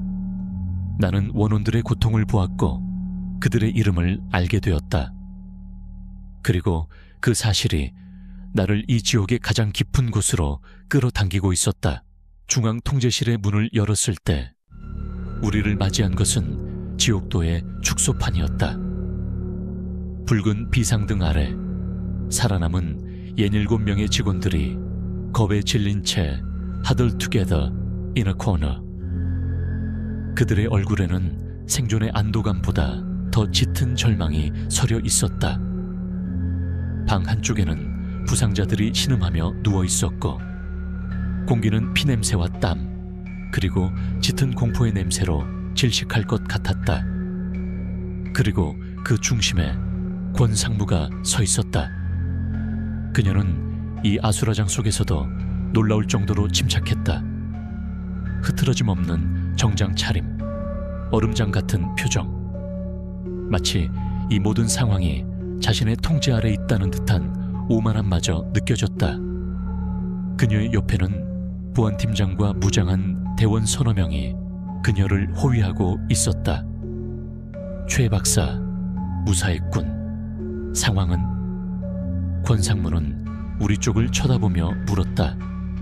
그녀의 시선은 중상을 입은 듯한 내 왼팔과 겁에 질린 박대리를 스쳐 지나갔지만 마치 길가의 돌멩이를 보는 듯 아무런 감흥도 담겨있지 않았다. 오직 쓸모있는 부품인 최 박사의 안위만이 그녀의 관심사인 듯했다.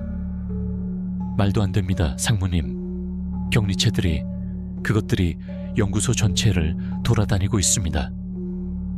이건 단순한 격리 실패가 아닙니다. 재앙입니다.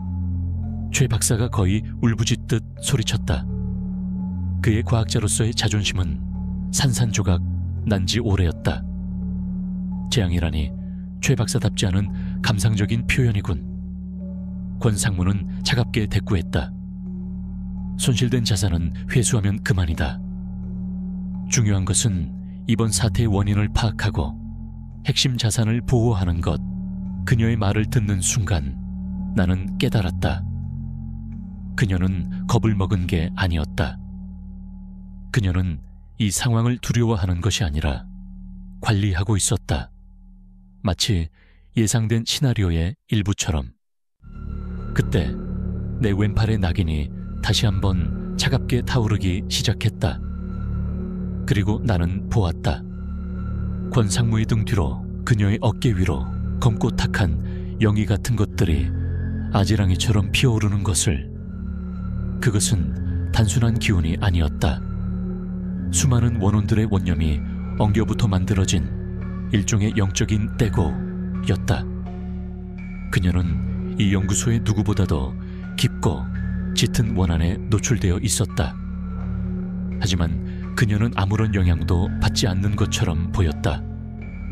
아니, 오히려 그 원기를 지배하고 있는 듯한 위화감마저 느껴졌다. 권 상무님, 이 연구소는 대체 뭐 하는 곳입니까? 나는 나도 모르게 입을 열었다. 모든 시선이 내게로 쏠렸다. 겁없는 계약직 사원의 당돌한 질문에 권 상무의 눈썹이 미세하게 꿈틀거렸다. 자네는 김민준 연구원입니다. 나는 떨리는 다리에 힘을 주며 똑바로 섰다. 이곳은 단순히 원혼들을 가두는 곳이 아니죠? 그렇지 않습니까? 내 질문에 권 상무의 입가에 희미한 그러나 경멸이 가득 담긴 미소가 떠올랐다. 주제넘군 계약직. 하지만 곧 죽을지도 모르는 사람에게 진실을 알려주는 것도 나쁘진 않겠지. 그래, 내 말이 맞아. 여긴 단순한 감옥이 아니야.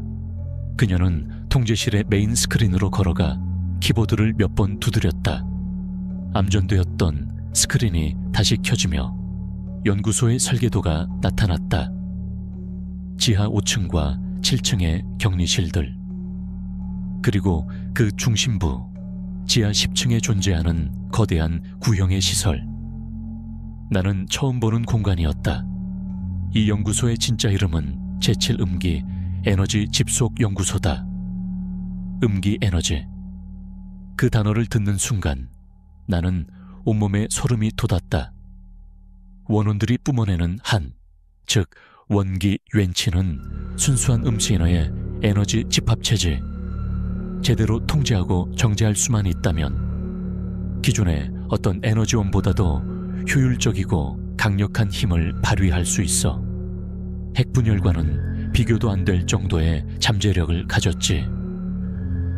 그녀의 목소리에는 광신적인 열정이 번뜩였다. 유진그룹은 수십 년 전부터 이 사실을 알고 있었지. 그래서 우리 그룹 때문에 발생한 불가피한 희생자들, 즉 너희들이 귀신이라고 부르는 것들을 그냥 버려두지 않았어. 아주 소중한 연구 자산으로 활용한 거지. 머릿속에서 모든 퍼즐 조각이 맞춰졌다. 곡하는 어미 이수진, 들리지 않는 자 김영훈, 그리고 장산이 된 수많은 희생자들. 그들은 유진그룹의 탐욕 때문에 억울하게 죽었고 죽어서까지 이 차가운 지하 연구소에 갇혀 그들의 하늘 에너지원으로 착취당하고 있었던 것이다. 이곳은 그들을 위한 무덤이 아니라 영원히 고통받게 하기 위한 에너지 발전소였다. 영적 필터 시스템은 그들의 한을 억제하는 동시에 그 에너지를 지하 10층의 코어로 모으는 장치야. 이번 정전 사태는 코어의 에너지 수치가 불안정해지면서 일어난 작은 사고일 뿐. 오히려 좋아. 덕분에 자산들이 풀려나 활동하면서 더 많은 음기를 뿜어내고 있으니까. 그녀의 말에 살아남은 직원들의 얼굴이 경악으로 물들었다. 우리를 공포에 떨게 했던 이 모든 비극이 그녀에게는 더 많은 에너지를 얻기 위한 과정에 불과했던 것이다. 하지만 상무님, 최 박사가 절규했다. 사람들이 죽어나가고 있습니다. 이건 비인도적인 인도? 권 상무가 코웃음을 쳤다. 최 박사, 거대한 진보에는 언제나 희생이 따르는 법이야. 자네도 그 진보의 과실을 따먹고 싶어서 이곳에 온 것 아닌가? 그녀는 다시 나를 쳐다보았다. 그녀의 눈빛은 내 왼팔의 검은 낙인을 꿰뚫어 보는 듯 했다. 그리고 너, 김민준 연구원, 장상과 접촉했군. 아주 흥미로운 샘플이야. 원혼과 동화된 인간이라. 내 몸에서 나오는 데이터는 아주 귀중한 연구 자료가 될 거다. 그녀의 목표는 처음부터 명확했다. 원혼들을 퇴치하거나 진정시키는 것이 아니었다. 이 혼란을 이용해 더 많은 데이터를 수집하고 자신들의 연구자산인 원혼들을 회수하고 이 모든 진실을 알고 있는 우리를 포함한 모든 증거를 이곳에 묻어버리는 것. 보안팀, 지금부터 연구소 전체를 폐쇄한다. 생존자는 한 명도 외부로 나갈 수 없어. 그리고 저기 저 김민준 연구원 산채로 확보해. 아주 귀한 샘플이니까 그녀의 명령에 보안대원들이 총구를 내게로 돌렸다. 박 대리가 급히 내 앞을 가로막아 섰다. 미쳤어.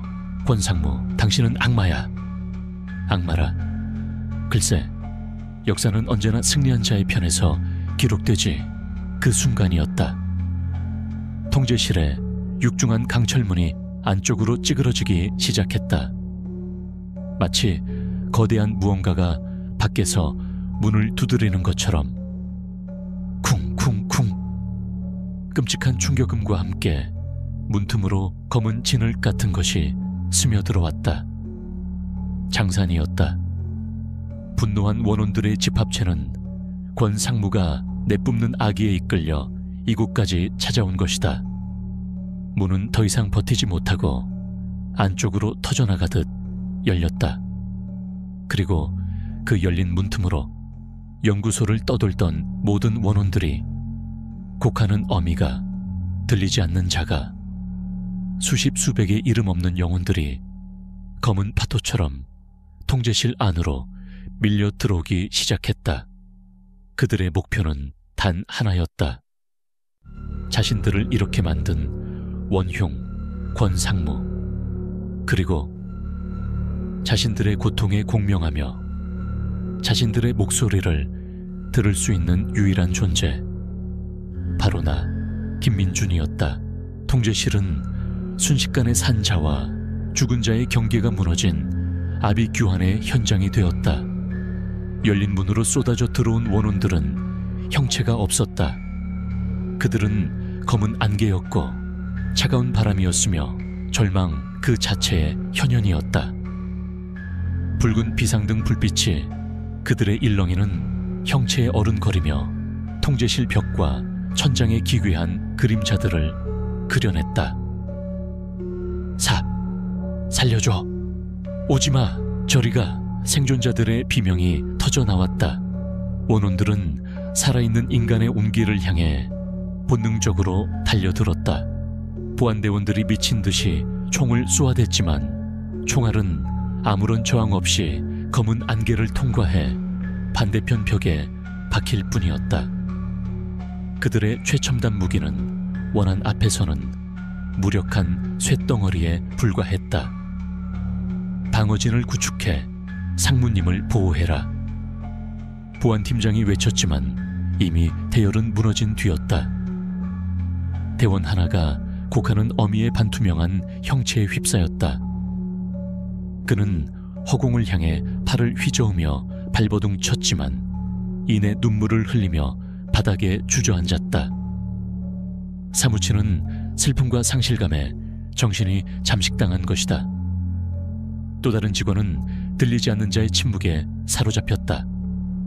그는 비명조차 지르지 못한 채 귀와 코에서 피를 쏟으며 쓰러졌다.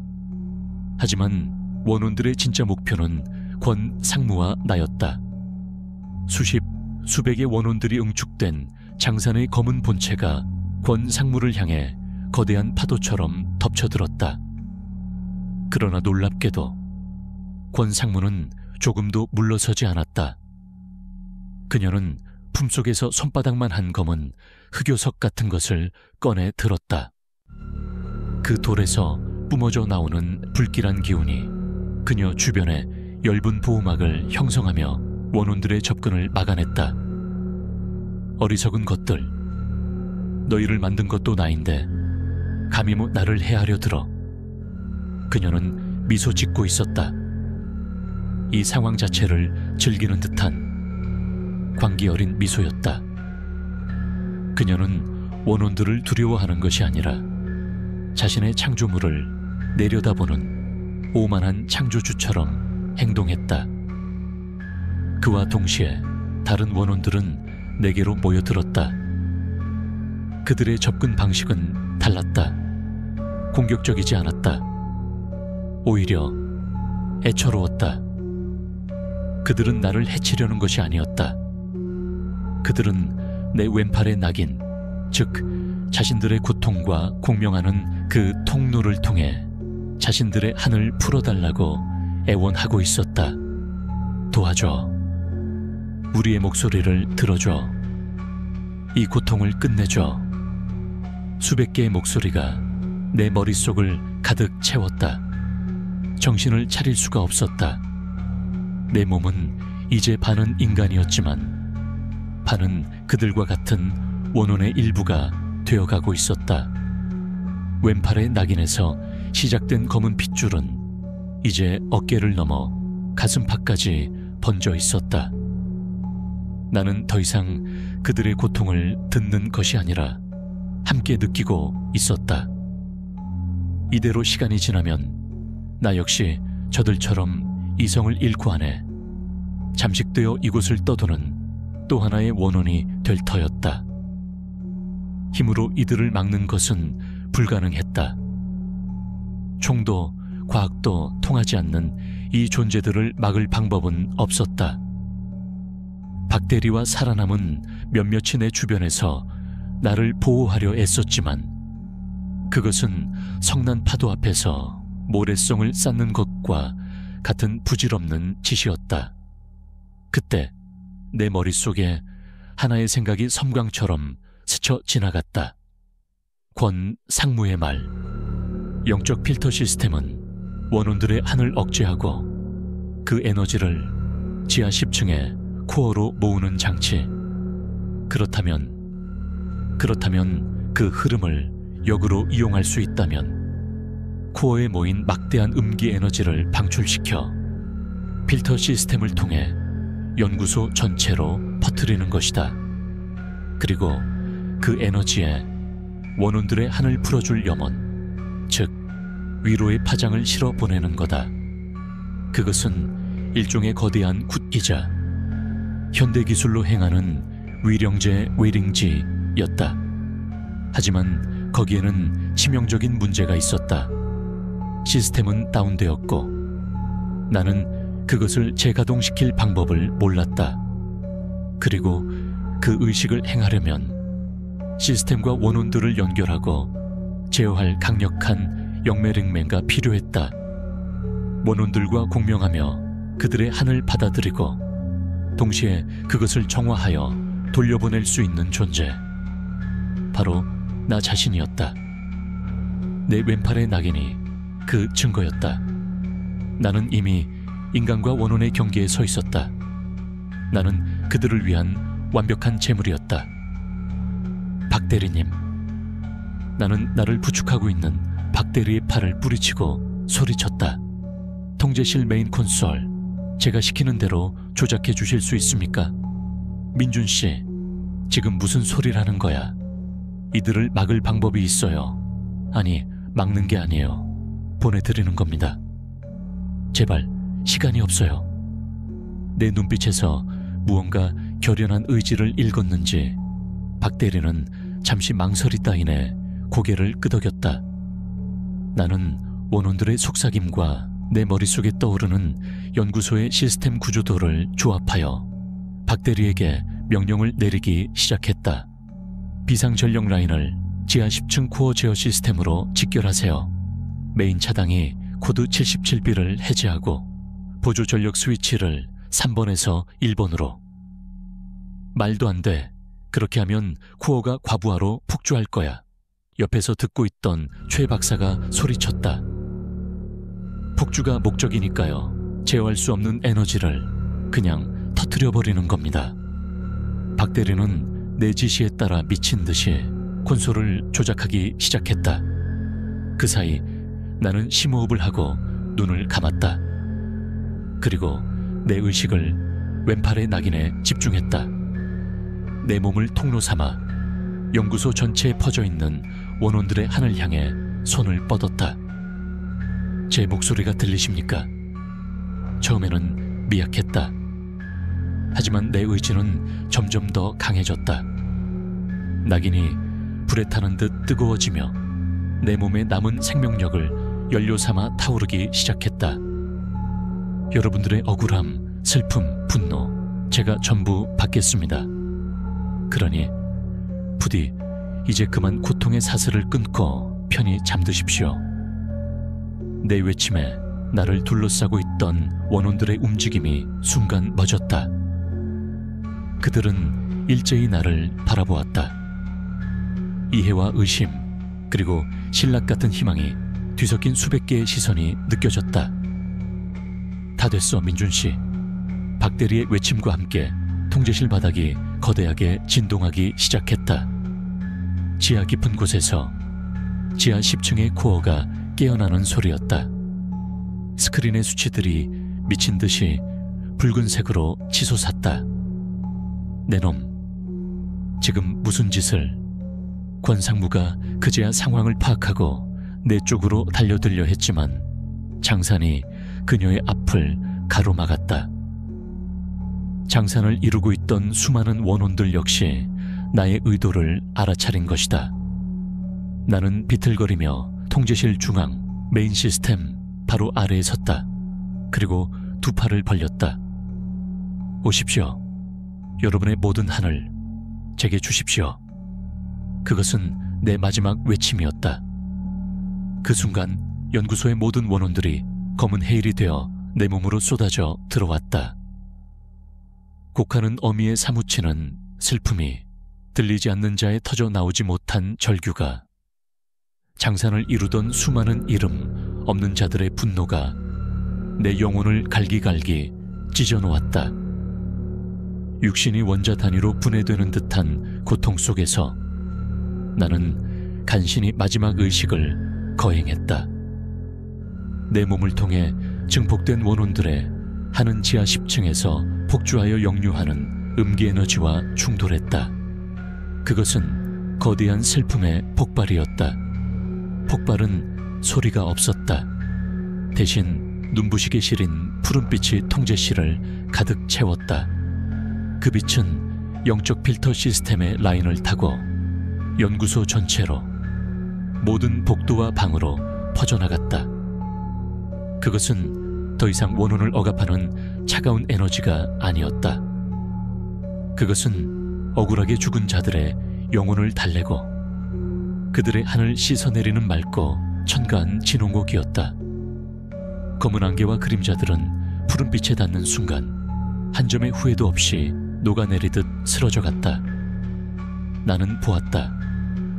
사라지기 직전 곡하는 어미 이수진의 얼굴에 떠오른 희미한 미소를, 마침내 딸의 곁으로 돌아가는 어미의 미소였다.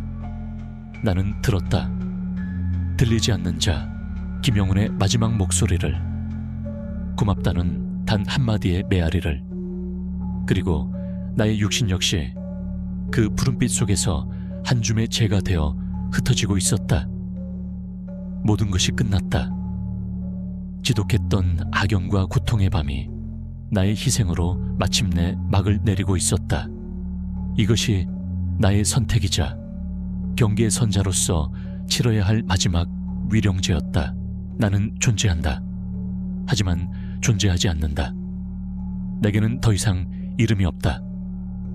김민준이라는 이름은 흩어지는 육신과 함께 푸른빛 속에서 소멸했다. 나는 이제 손도 발도 심장도 가지지 않는다. 하지만 나는 보고 듣고 생각한다.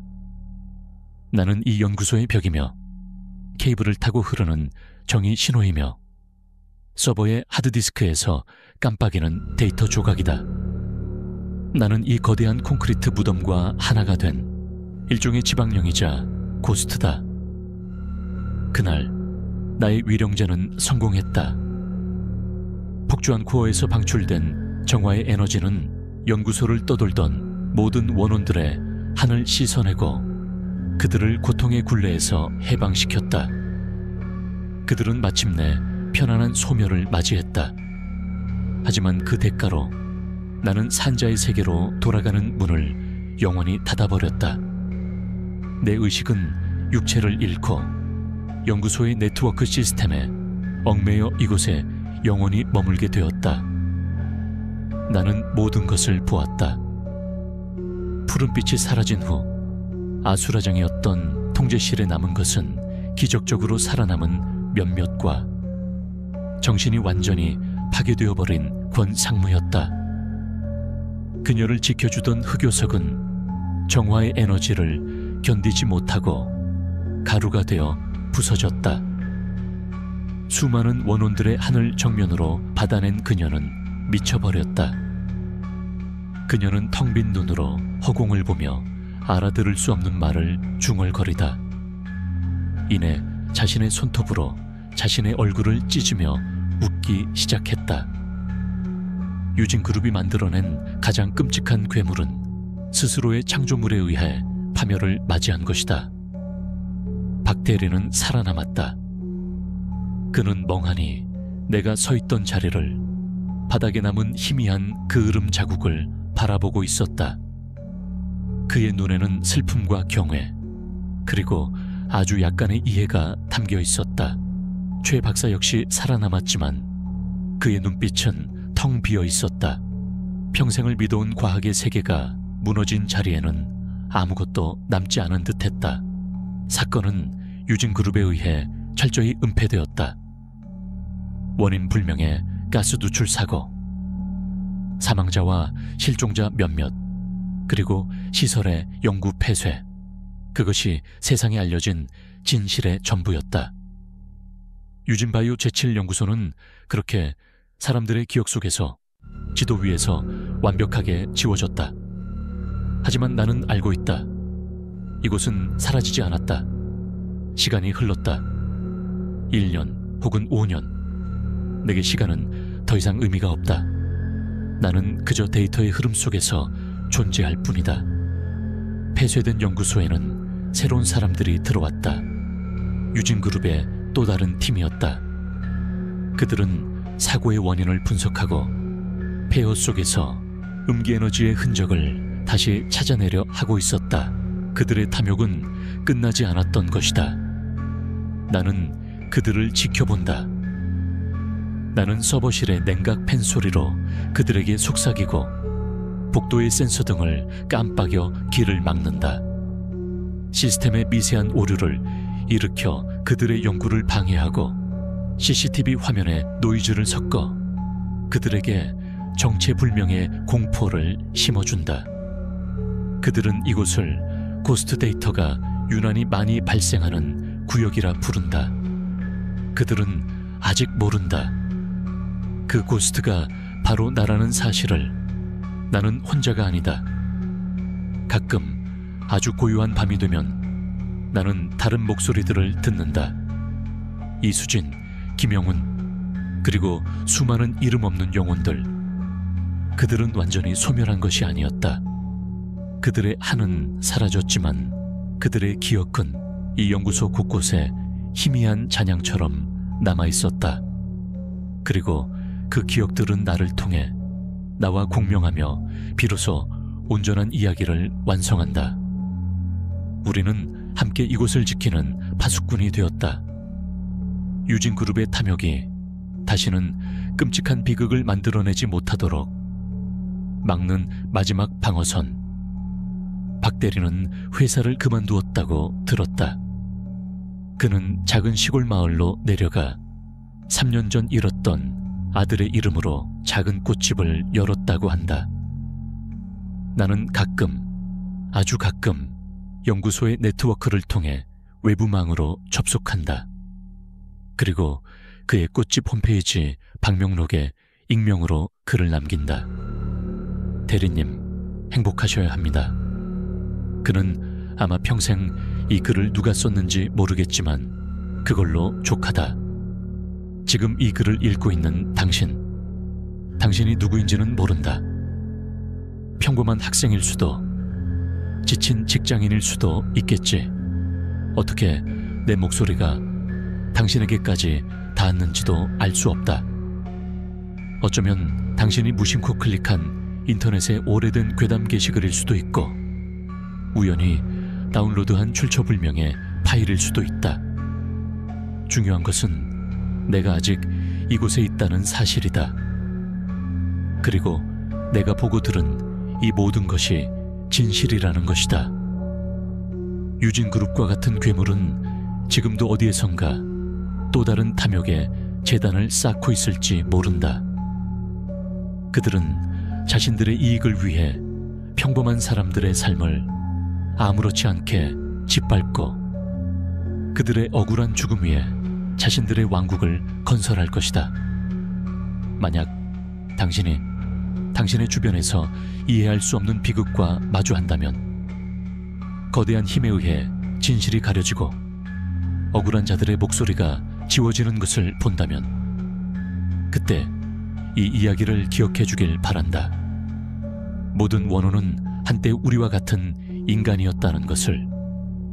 모든 비극 뒤에는 그것을 외면하고 잊고 심지어 이용하려는 자들이 있다는 것을. 나는 김민준이었다. 나는 유진바이오 제7연구소의 계약직 사원이었다. 정규직이라는 희망을 품고 들어온 이곳에서 나는 산자와 죽은 자 모두에게 버림받은 경계인이 되었다. 그리고 이제 나는 남겨진 목소리다. 이 차가운 콘크리트 무덤 속에서 진실이 완전히 잊히지 않도록 영원히 속삭일 것이다. 당신만이라도 잊지 않도록. 삑 전송 완료. 연결 종료.